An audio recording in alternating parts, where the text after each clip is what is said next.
नमस्कार दोस्तों, मैं विजय कुमार आप सभी का आपके अपने इस YouTube चैनल पर एक और 100% ऑथेंटिकेटेड इन्फॉर्मेशन वाले वीडियो में स्वागत करता हूं, जहां पर हम आपको देते हैं फाइनेंस और इन्वेस्टमेंट से जुड़ी बेहद ज़रूरी जानकारियां। आज का वीडियो जो है बहुत ही ज़्यादा इंपॉर्टेंट होने वाला है, क्योंकि आज के वीडियो में हम डिस्कस करने वाले हैं पोस्ट ऑफिस की एक बहुत ही ज़बरदस्त स्कीम के बारे में। इस स्कीम का नाम है पोस्ट ऑफिस की RD स्कीम, जिसको रेकरिंग डिपॉजिट स्कीम के नाम से भी जाना जाता है। हिंदी में इसको आवर्ती जमा योजना के नाम से जाना जाता है। यह पोस्ट ऑफिस की जो RD स्कीम है, यह एक सुरक्षित और फिक्स्ड रिटर्न देने वाली योजना है। अगर आप छोटी छोटी बचत करके एक बहुत बड़ा फंड बनाना चाहते हैं, एक अच्छा खासा कॉर्पस बनाना चाहते हैं, तो यह स्कीम आपके लिए एकदम परफेक्ट है। तो वीडियो को पूरा ज़रूर देखिए, क्योंकि इसमें हम आपको बताएंगे कि पोस्ट ऑफिस की RD स्कीम के क्या क्या फ़ायदे हैं, आप किस तरह से इस स्कीम में अपना खाता खोल सकते हैं और इस स्कीम के क्या क्या नियम हैं जो आपके लिए जानना बहुत ही ज़्यादा ज़रूरी है। मैच्योरिटी पर आपको कितना पैसा मिलता है और ब्याज की गणना कैसे की जाती है, और टैक्स से जुड़ी अहम बातें भी हम आपको इस वीडियो में बताएंगे। तो चलिए वीडियो को शुरू करते हैं बिना किसी देरी के। तो आइए दोस्तों, सबसे पहले देखते हैं कि पोस्ट ऑफिस की जो RD स्कीम है, इसमें खाता कौन कौन खोल सकता है। अर्थात पोस्ट ऑफिस की रेकरिंग डिपॉजिट स्कीम में निवेश करने का जो क्राइटेरिया है, एलिजिबिलिटी क्राइटेरिया है, वह क्या है। सबसे पहले इससे जो पोस्ट ऑफिस की RD स्कीम है, इसमें खाता खोलने के लिए कोई भी जो भारतीय नागरिक है इस स्कीम में अपना खाता खोल सकता है। लेकिन इस स्कीम में NRI यानी कि जो इंडियन जो है बाहर विदेशों में रहते हैं, इस स्कीम में निवेश करने की अनुमति उनको नहीं है। कोई भी सिंगल अडल्ट, कोई वयस्क व्यक्ति जिसकी उम्र 18 साल या उससे अधिक है, इस स्कीम में अपना खाता खोल सकता है, पोस्ट ऑफिस की RD स्कीम ले सकता है। इस स्कीम में जो है ज्वाइंट खाते भी खोले जा सकते हैं। मैक्सिमम 3 व्यक्ति मिल करके एक ज्वाइंट अकाउंट खोल सकते हैं। और जो ज्वाइंट अकाउंट जो होते हैं वह भी 2 तरह के होते हैं, एक ज्वाइंट A और एक ज्वाइंट B। जो ज्वाइंट A और ज्वाइंट B खाता है, उसमें डिफरेंस यह है, यदि आप पोस्ट ऑफिस में RD का खाता ज्वाइंट A रूप से किसी व्यक्ति के साथ या व्यक्तियों के साथ खुलवाते हैं, तो जब आप इसमें जो खाता मैच्योर होता है, तो उसकी पेमेंट के समय और खाता खुलवाते वक्त जो है सभी खाता धारकों के, अकाउंट होल्डर्स के सिग्नेचर बहुत ही ज़्यादा ज़रूरी होते हैं। या फिर अगर किसी एक ज्वाइंट एक अकाउंट खुलवाया है और उसमें से अगर किसी एक की मृत्यु हो गई है अकाउंट होल्डर की, तो जो जीवित व्यक्ति है वह जो है सिग्नेचर करके इस खाते का जो है लेन देन कर सकता है, इस खाते को ऑपरेट कर सकता है।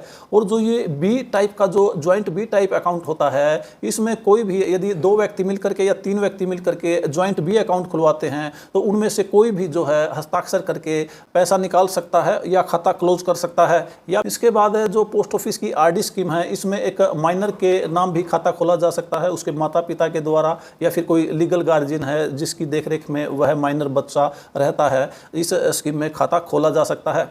इसके अलावा जो अनसाउंड माइंड है, यानी कि जो मानसिक रूप से अस्वस्थ व्यक्ति है, जिसको अब जो है फिलहाल वर्तमान में जो है एथोराइज्ड अकाउंट के नाम से जाना जाता है, वो अनसाउंड माइंड यानी कि मानसिक रूप से अस्वस्थ व्यक्ति का खाता भी जो है इस स्कीम में उसके माता पिता के द्वारा या जो कोई लीगल गार्जियन है उसके द्वारा खोला जा सकता है और उस खाते को चलाया जा सकता है। इसके अलावा यदि किसी बच्चे की, जो माइनर बच्चा है, उसकी उम्र 10 साल से अधिक हो चुकी है, तो वह भी इस स्कीम में जो है खाता खोल सकता है, पोस्ट ऑफिस की RD स्कीम में अपना अकाउंट खोल सकता है और उसको ऑपरेट कर सकता है। उसको जो है पढ़ने लिखने की और जो पैसे की लेन देन की जानकारी होनी चाहिए। इसके अलावा जो पोस्ट ऑफिस का जो RD खाता है, इसमें खाते खोलने पर कोई भी पाबंदी नहीं है। आप सिंगल रूप से किसी के साथ ज्वाइंट रूप से मिलकर के कितने भी खाते खोल सकते हैं। आपको खाते खोलने की जो है कोई भी लिमिट नहीं है, कोई भी प्रतिबंध पोस्ट ऑफिस की RD स्कीम में नहीं है। यदि आप पोस्ट ऑफिस की RD स्कीम में कोई माइनर के नाम कोई खाता खुलवाते हैं जिसकी उम्र 18 साल से कम है, और जैसे ही वह 18 साल का होता है, तो इस खाते को जो है आपको जो है मेजर अकाउंट में कन्वर्ट कराना होगा। इसके लिए आपको एक फ्रेश जो है एक अकाउंट ओपनिंग फार्म, नया अकाउंट ओपनिंग फार्म भर के देना होगा, और उसके साथ में जो है माइनर का जो है KYC डॉक्यूमेंट्स, जो कि आधार कार्ड और पैन कार्ड है, उसको अपडेट कराना होगा। उसके बाद यह जो माइनर खाता है 18 साल के बाद जो है उस बच्चे के नाम जो है कन्वर्ट हो जाएगा और वही उसका जो है मालिक होगा। इसके अलावा पोस्ट ऑफिस का जो आरडी खाता है इसमें एक और सुविधा दी गई है। यदि आपके पास ई बैंकिंग है या मोबाइल बैंकिंग है तो आप ई बैंकिंग या मोबाइल बैंकिंग के द्वारा पोस्ट ऑफिस का जो आरडी अकाउंट है इसको ऑनलाइन खोल सकते हैं। इसके लिए आपके पास पोस्ट ऑफिस का एक बचत बैंक खाता होना चाहिए। उसमें आप जो है ऑनलाइन इंटरनेट बैंकिंग की सुविधा लेकर के घर बैठे ही आप ऑनलाइन आरडी का अकाउंट खोल सकते हैं। और यदि आपका ऑलरेडी आरडी का अकाउंट कोई है और मैच्योर हो गया है तो उसको क्लोज भी कर सकते हैं। इसके लिए आपको जो है जो इंडिया पोस्ट की वेबसाइट है www.ebanking.indiapost.gov.in पर जाना होगा। वहां पर आप जो है ऑनलाइन आरडी का अकाउंट भी खोल सकते हैं और उसको जो है ऑपरेट कर सकते हैं। इसके लिए आपके पास जो है आपके पास पोस्ट ऑफिस में बचत खाता होना अनिवार्य है और उसमें आपको जो है नेट बैंकिंग भी लेना अनिवार्य है। अब इसके बाद बात करते हैं पोस्ट ऑफिस की जो डिपॉजिट रूल्स हैं। आप इसमें जो है डिपॉजिट कितनी करा सकते हैं, आइए थोड़ा डिपॉजिट के बारे में जान लेते हैं। अब पोस्ट ऑफिस का जो आरडी खाता है इसमें आप जो है मिनिमम 100 रुपये से जो है यह खाता खोल सकते हैं। यानी कि आप बिल्कुल 100 रुपये अगर आपके पास हैं तो भी आप पोस्ट ऑफिस की आरडी स्कीम में निवेश शुरू कर सकते हैं। और उसके बाद आप जो है 10 के मल्टीपल में कितने रुपए का खाता भी खोल सकते हैं। आप 110, 120 इस तरह से खोल सकते हैं खाता, लेकिन आप 109, 105, 108 रुपए का खाता पोस्ट ऑफिस की आरडी स्कीम में नहीं खोल सकते। केवल 10 रुपए के मल्टीपल में जो है यह खाता खोला जा सकता है। और अब यदि बात करें इसकी मैक्सिमम आप कितने रुपए का खाता खोल सकते हैं, तो पोस्ट ऑफिस की जो आरडी स्कीम है इसमें मैक्सिमम खाता खोलने की कोई भी लिमिट नहीं है। आप आरडी का खाता 100 रुपए से लेकर के 1000, 2000, 10,000, 20,000, 50,000, लाख, 2 लाख जितनी भी आपकी जो है कैपेसिटी है, इनकम है, उसके हिसाब से आप आरडी का खाता खोल सकते हैं और उसको आगे चला सकते हैं। एक बात का ध्यान रखना है, आप खाता खोलते वक्त शुरू में जो आरडी में डिपॉजिट करते हैं वही खाते की जो है डिनोमिनेशन होती है। आपको खाता खोलने के बाद हर महीने उतना ही पैसा जो है लगातार हर महीने जो है एक निश्चित तारीख को पोस्ट ऑफिस के आरडी अकाउंट में जमा कराना होगा। आप ना ही तो उससे ज़्यादा पैसा जमा करा सकते हैं, ना ही जो है उससे कम पैसा जमा कर सकते हैं। उदाहरण के तौर पर यदि आपने शुरू में आरडी का खाता 1000 रुपये से खोला है तो आपको हर महीने जो है 1000 रुपये ही उसमें जमा करने होंगे। आप उसमें एडवांस डिपॉजिट के रूप में भी जमा कर सकते हैं, लेकिन अगर आप किसी महीने पैसे जमा नहीं कर सकते तो भी आप इकट्ठा पैसा जमा कर सकते हैं। आगे हम इस नियम के बारे में आपको बताएंगे। और अब बात करते हैं, पोस्ट ऑफिस का आरडी खाता आपने खुलवा लिया तो उसमें जो है आपको हर महीने पैसा जमा करना होता है, तो उसकी अंतिम तारीख क्या होती है। तो यहाँ पर एक नियम है, यदि आपने पोस्ट ऑफिस में जो है आरडी का अकाउंट खुलवा लिया है और वह 15 तारीख से पहले अगर आपने आरडी का खाता खुलवाया है तो हर महीने की 15 तारीख जो है उस खाते में पैसे जमा करने की अंतिम तारीख होगी। और यदि आपने कोई पोस्ट ऑफिस का आरडी खाता 15 तारीख के बाद यानी कि 16 से लेकर के महीने के आखिरी दिन के बीच में खुलवाया है तो हर महीने की जो आखिरी तारीख है उस अकाउंट में, आरडी अकाउंट में पैसा जमा करने की आखिरी तारीख होगी। यदि हम पोस्ट ऑफिस की आरडी स्कीम में किसी महीने पैसा जमा करना भूल गए तो उस सिचुएशन में क्या होता है आइए देखते हैं। यदि इसी कारण से हमने पोस्ट ऑफिस के आरडी अकाउंट में जो है 4 किस्तों तक जो है आप पैसा जमा नहीं करा पाए हैं और उसका जो है मैच्योरिटी पीरियड भी जो है उसका मैच्योरिटी टाइम में पूरा हो चुका है, तो आप जो है अपने आरडी खाते को जो है जैसे 5 साल का यह खाता है और आप बीच में 4 किस्तें जो है भूल गए तो आप अपने खाते की जो 4 किस्तें जो हैं उसका 4 महीने उसका टाइम एक्सटेंड करवा करके वह 4 किस्तें उसमें भर सकते हैं। और आप जो मैच्योरिटी पर आपको पैसा मिलता है, जो आपका जमा किया हुआ पैसा और उस पर मिलने वाला ब्याज वह पूरा का पूरा आप जो है प्राप्त कर सकते हैं। इसके अलावा यदि आप जो है 4 से ज़्यादा अगर डिफ़ॉल्ट हो जाते हैं तो आपका खाता जो है खाता चल रहा है आपने और बीच में आप पैसा जमा करना भूल गए किसी कारण से या जमा नहीं कर पाए और 4 महीने हो गए हैं आपने पैसा जमा नहीं किया है तो आपका खाता जो है डिसकंटिन्यू जो है मान लिया जाता है। लेकिन आपका खाता जो डिसकंटिन्यू होता है इसको रिवाइव करने के लिए यानी कि दोबारा चालू कराने के लिए आपको 2 महीने का टाइम और दिया जाता है, यानी कि टोटल 6 महीने आप जो है इसमें बिना पैसा जमा कराए इस खाते को चालू रख सकते हैं। और यदि आप इस खाते को चालू करना चाहते हैं तो जितने महीने आपने जो है पैसा जमा नहीं करवाया है उतने महीनों का पैसा, जैसे आपने 3 महीने पैसा जमा नहीं कराया है तो आपका जो है 1000 रुपये का खाता मान के चलिए तो 3 महीने का यानी कि 3000 रुपये एक साथ जमा करके और उस पर एक थोड़ी सी पेनल्टी जो है जो कि जो है सरकार के द्वारा ली जाती है, आप उसमें जो है उसके साथ ऐड करके पैसा जमा करा सकते हैं और खाते को जो है दोबारा से जो है कंटिन्यू कर सकते हैं और पूरी फैसिलिटी का इसमें जो है आप फ़ायदा ले सकते हैं। तो अब बात करते हैं, यदि इस तरह से आपका खाता जो है डिफ़ॉल्टेड हो गया है, आप पैसा जमा नहीं करा पाए हैं किसी महीने, तो इसको रिवाइव कैसे किया जाता है, कितना डिफ़ॉल्ट आपको देना होता है। तो यहाँ पर एक सिंपल सा उदाहरण दिया गया है। यदि आप खाते को रिवाइव करना चाहते हैं, पुनर्जीवित करना चाहते हैं, आगे कंटिन्यू करना चाहते हैं, तो हर 100 रुपये पर आपको 100 रुपये की यदि डिनोमिनेशन है, 100 रुपये से हर महीने का खाता आपने खुलवाया है, तो उस पर केवल 1 रुपये का ही आपको जो है पेनल्टी देनी होगी। और इस तरह से यदि आपका जो है 1 महीने आपने पैसा जमा नहीं कराया और आपका जो डिनोमिनेशन है, खाता आपने 1000 रुपये हर महीने का खुलवा रखा है, तो उस पर आपको 10 रुपये की पेनल्टी लगेगी। आप 1000 रुपये और 10 रुपये की पेनल्टी जमा करवा करके इस खाते को जो है आगे कंटिन्यू कर सकते हैं। पोस्ट ऑफिस की जो ये आरडी स्कीम है, इसमें आपको जो है पैसा एडवांस जमा करने की फैसिलिटी भी दी जाती है।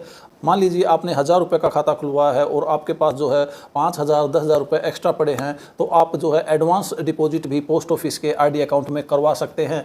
इसके लिए आप जो है जब एडवांस डिपॉजिट करवाते हैं तो सरकार जो है आपको कुछ डिस्काउंट भी देती है, कुछ रिबेट भी देती है। आप जो है पोस्ट ऑफिस के जो आरडी स्कीम में जो है कितने समय के लिए एडवांस पैसा जमा करा सकते हैं, 1 महीने से ले 2 महीने, 3 महीने, 5 महीने, 6 महीने से आप मैक्सिमम 5 साल तक का इसमें एडवांस डिपॉजिट करवा सकते हैं। लेकिन अगर आपको रिबेट लेना है तो उसके लिए आपको कम से कम जो है 6 महीने का एडवांस जमा कराना होगा, या उसके बाद आप 6 महीने के बाद यदि आप 12 महीने का जमा जो है एडवांस पैसा जमा करवाते हैं तो आपको जो है रिबेट दिया जाता है। मैं आपको उदाहरण के लिए यहाँ पर बताया गया है, यदि आपका 100 रुपये का खाता है और आप जो है 6 महीने की एडवांस इसमें जो है किस्तें भरते हैं, यानी कि 100 रुपये का खाता 6 महीने की एडवांस किस्तें यानी कि 600 रुपये आप अगर भरते हैं तो आपको 10 रुपये की छूट दी जाती है। और इसी तरह से यदि आप 1 महीने में इकट्ठी एक बार करके या महीने में 2 या 3 बार करके डिपॉजिट करा करके टोटल 12 डिपॉजिट जो है करवा देते हैं, तो आपको जो है 40 रुपये का यहाँ पर फ़ायदा दिया जाता है, 40 रुपये का डिस्काउंट दिया जाता है। उदाहरण के तौर पर यदि 100 रुपये का खाता है, 12 एडवांस किस्तें भर देते हैं, तो आपको 1200 रुपये नहीं भरने हैं, आपको 40 रुपये कम भरने हैं, यानी कि 1160 रुपये आपको भरने हैं। 40 रुपये का आपको रिबेट दे दिया जाता है। नहीं, पोस्ट ऑफिस के आरडी अकाउंट में सरकार जो है आपको लोन की सुविधा भी देती है। मान लीजिए आपने पोस्ट ऑफिस का आरडी अकाउंट खुलवा लिया और आपको खुलवाए 1 साल, 1.5 साल या 2 साल हुए हैं, आप खाते को क्लोज भी नहीं करवा सकते, तो और आपको पैसे की अगर ज़रूरत पड़ जाती है तो आप इस स्कीम से जो है पैसा निकाल सकते हैं। इसके लिए जो है आपका खाता कम से कम 1 साल यानी कि 12 महीने तक लगातार चला होना चाहिए। हर जो है किस्त इसकी जो है जमा होनी चाहिए, और आप 1 साल के बाद इसमें जितना भी पैसा जमा है उसमें से 50% जो है पैसा आप निकाल सकते हैं। यह भी एक काफ़ी जो है अच्छी सुविधा है। और जो लोन आप लेते हैं इसको आप एक साथ इकट्ठा वापस जमा करा सकते हैं, या फिर आप इसकी किस्त भी बनवा सकते हैं। आप बराबर किस्त जो है मैक्सिमम जो है 36 किस्तों तक इसमें बनवा सकते हैं और इस पैसे को वापस भी जमा कर सकते हैं। जो लोन लेते हैं उस पर आपको कितना ब्याज जो है देना होता है, उस पर आपको जो स्कीम होती है पोस्ट ऑफिस की जो आरडी स्कीम है, उस पर जितना भी ब्याज आपको दिया जाता है उससे 2% एक्स्ट्रा जो है आपसे ब्याज लिया जाता है। उदाहरण के तौर पर मान लीजिए वर्तमान में जितना भी ब्याज है उस पर आप लोन लेते हैं, तो जब आप लोन की रीपेमेंट करते हैं, आप लोन वापस जमा कराते हैं, तो उसमें 2% एडिशनल आपसे जो है चार्ज लिए जाते हैं, 2% एक्स्ट्रा आपसे ब्याज लिया जाता है। और आपने जो लोन लिया है, यदि आप इस लोन को वापस आरडी खाते में जमा नहीं कर पाते हैं तो भी घबराने की कोई ज़रूरत नहीं है। यह जो लोन है आपका, जब आपका खाता आरडी का खाता 5 साल के बाद मैच्योर होता है तो उस समय आपको जो पेमेंट देनी होती है उसमें से आपने जो लोन लिया है उसकी राशि और उस पर जो ब्याज बनता है उसको जो है आपकी टोटल अमाउंट से काट करके आपको नेट अमाउंट दे दी जाती है। अपने लोन की राशि और उसके ब्याज की राशि पोस्ट ऑफिस रख लेता है और जो बाकी पैसा बचता है वह आपको दे दिया जाता है। और अब यदि बात करें पोस्ट ऑफिस का जो आरडी अकाउंट है, क्या हम इसको समय से पहले बंद करवा सकते हैं? जी हाँ, पोस्ट ऑफिस के आरडी खाते में भारत सरकार ने यह सुविधा दी है। यह खाता वैसे 5 साल के लिए होता है और इसको यदि 5 साल से पहले ज़रूरत पड़ जाती है, सारा का सारा पैसा हम वापस लेना चाहें तो हम 3 साल के बाद खाते को प्री मैच्योर क्लोज कर सकते हैं। 3 साल के बाद हम सारा का सारा पैसा जो है, जितना भी इसमें पैसा जमा है और उस पर जो ब्याज सरकार देगी वह हम वापस ले सकते हैं। लेकिन प्री मैच्योर क्लोज कराने में यहाँ थोड़ा हमें नुकसान है। इस पर हमें प्री मैच्योर क्लोज कराने पर हमें पोस्ट ऑफिस का जो है आरडी स्कीम का ब्याज नहीं मिलेगा। इस पर हमें जो पोस्ट ऑफिस का बचत बैंक खाता है उसका ब्याज मिलेगा जो कि 4% है। इस तरह से हमें ब्याज का थोड़ा नुकसान होता है, लेकिन यदि हमें ज़रूरत पड़ती है तो हमें यह चीज़ें नहीं देखनी होती, हमें अपनी ज़रूरतों को पूरा करना होता है। और हाँ, एक बात और ध्यान रखने योग्य है, यदि हमने पोस्ट ऑफिस का आरडी अकाउंट खुलवा लिया है और 5 साल में इसकी मैच्योरिटी होती है, अगर हम 5 साल से 1 दिन पहले भी चाहे जानबूझकर या फिर गलती से यह खाता क्लोज हो जाता है तो इस खाते को प्री मैच्योर क्लोज माना जाएगा और इस पर आपको आरडी का ब्याज नहीं दिया जाएगा। इस पर आपको बचत बैंक खाते का ब्याज दिया जाएगा जो कि 4% है। इसलिए खाता क्लोज करते वक्त बड़ी ही सावधानी बरतें। आप इसकी जो है ओपनिंग डेट देखें और उसके बाद जो डेट को खाता खुला है उसके ठीक 5 साल के बाद, बल्कि उससे 1 दिन बाद ही अपना अकाउंट क्लोज कराएं ताकि किसी तरह की कोई गलती होने की संभावना न रहे और आपको किसी तरह का कोई नुकसान ना हो। एक बात और ध्यान देने योग्य है, यदि हमने जो है आप जैसे कि कोई आरडी का अकाउंट है और उसमें जो है एडवांस डिपॉजिट करा रखी है 1 साल के लिए 2 साल के लिए, तो जब तक वो एडवांस डिपॉजिट का टाइम है जब तक वो एडवांस डिपॉजिट चलती हैं उस समय तक हम इस खाते को प्री मैच्योर क्लोज नहीं करा सकते हैं। जब वो एडवांस की किस्तें पूरी होती हैं उसके बाद ही हम उसको जो है प्री मैच्योर क्लोज करा सकते हैं। अगर बात करें पोस्ट ऑफिस के आरडी अकाउंट के मैच्योरिटी पीरियड के बारे में, तो जैसा कि पहले बताया इसका मैच्योरिटी पीरियड 5 साल है, यानी कि 60 महीने लगातार आपको जो है इस स्कीम में जितने रुपए से आप खाता खुलवाते हैं हर महीने उतना ही रुपए आपको जमा करना होगा और 5 साल के बाद यानी कि 60 महीने के बाद आपका खाता मैच्योर हो जाएगा और ब्याज समेत आपको पैसा वापस मिल जाएगा। और 5 साल के बाद भी यदि हम चाहे तो इस खाते को अगले 5 साल के लिए और एक्सटेंड करवा सकते हैं। अगले 5 साल के लिए और हम जो है जितने पैसे से हमने खाता खुलवाया है उतनी डिपॉजिट हम जो है लगातार इसके अगले 5 साल और करते रहें तो उसमें हमें जो उस पर ब्याज मिलता है, या हम विदाउट डिपॉजिट यानी कि 5 साल हमारा खाता मैच्योर हो गया और अगले 5 साल तक यह खाता बिना पैसे जमा कराए अगर हम सरकार के पास रहने देते हैं तो भी जो है आरडी का ही ब्याज हमें मिलता है। इस तरह से हम 5 साल के बाद जो है इस खाते को विद डिपॉजिट और विदाउट डिपॉजिट कंटिन्यू आगे 10 साल तक चला सकते हैं। इस तरह से जो है कितने साल तक हम चलाने पर कितना पैसा मिलेगा आगे वीडियो में हम आपको बताएंगे। यदि जो है पोस्ट ऑफिस में आरडी अकाउंट खुलवा लिया है और जो अकाउंट होल्डर है उसकी दुर्भाग्यवश मृत्यु हो जाती है तो उसका जो भी नॉमिनी है या क्लेमेंट है उसको जो है एक फॉर्म सबमिट करना होता है, क्लेम फॉर्म होता है। पोस्ट ऑफिस में जो है उसको सबमिट करने के बाद जो भी नॉमिनी होता है उसको सारा का सारा पैसा दे दिया जाता है। या यदि इस खाते में एक फैसिलिटी और भी दी गई है, यदि नॉमिनी चाहे तो आप खाते को अपने नाम करा करके मैच्योरिटी तक उस खाते को चला सकता है और उसकी जो है फुल मैच्योरिटी अमाउंट भी ले सकता है। एक बात और ध्यान देने योग्य है, यदि जो है पोस्ट ऑफिस का आरडी अकाउंट जो है जो प्रोटेक्टेड सेविंग स्कीम के अंतर्गत खुलवाया गया है तो और खाता धारक की बीच में ही मृत्यु हो जाती है तो 100 रुपये की डिनोमिनेशन तक का जो है आप फुल मैच्योरिटी जो है आप ले सकते हैं। लेकिन ध्यान रहे खाता खुलवाते वक्त खाता जो है प्रोटेक्टेड सेविंग स्कीम के अंतर्गत ही खोला जाना चाहिए। तो वर्तमान में पोस्ट ऑफिस की जो आरडी स्कीम है उस पर 6.7% पर एनम ब्याज दिया जा रहा है। इसके ब्याज की कैलकुलेशन जो है क्वार्टरली कंपाउंड रूप से होती है, यानी कि तिमाही चक्रवर्ती ब्याज आपको पोस्ट ऑफिस की आरडी स्कीम में दिया जाता है। तो आइए दोस्तों अब देखते हैं कि पोस्ट ऑफिस की आरडी स्कीम में कितने रुपए पर मंथ का खाता खोलने पर आपको मैच्योरिटी पर कुल कितनी राशि वापस मिलेगी। दोस्तों यदि हम पोस्ट ऑफिस की आरडी स्कीम में, जिसको रेकरिंग डिपॉजिट के नाम से भी जानते हैं, यदि 100 रुपए पर मंथ के हिसाब से जमा करते हैं तो 5 साल में हमारा कुल निवेश 6000 रुपये हो जाता है और उस पर 6.7% क्वार्टरली कंपाउंड इंटरेस्ट के हिसाब से जो हमें ब्याज मिलेगा वह 1137 रुपये होगा और इस तरह से मैच्योरिटी पर 5 साल के बाद हमें कुल 7137 रुपये वापस मिलेंगे। और यदि हम आरडी स्कीम में 200 रुपये हर महीने जमा करते हैं तो 5 साल में जो 60 महीने होते हैं उसमें कुल हमारी इन्वेस्टमेंट 12,000 रुपये हो जाती है और सरकार उस पर जो ब्याज देगी 2,273 रुपये होगा और मैच्योरिटी पर 5 साल के बाद हमें कुल 14,273 रुपये वापस मिलेंगे। और यदि हम पोस्ट ऑफिस की आरडी स्कीम यानी कि रेकरिंग डिपॉजिट स्कीम में 300 रुपये हर महीने के हिसाब से जमा करेंगे तो 5 साल में हमारा कुल इन्वेस्टमेंट 18,000 रुपये हो जाएगा और इस पर सरकार जो ब्याज देगी वह 3,410 रुपये और मैच्योरिटी पर हमें कुल 21,410 रुपये वापस मिलेंगे।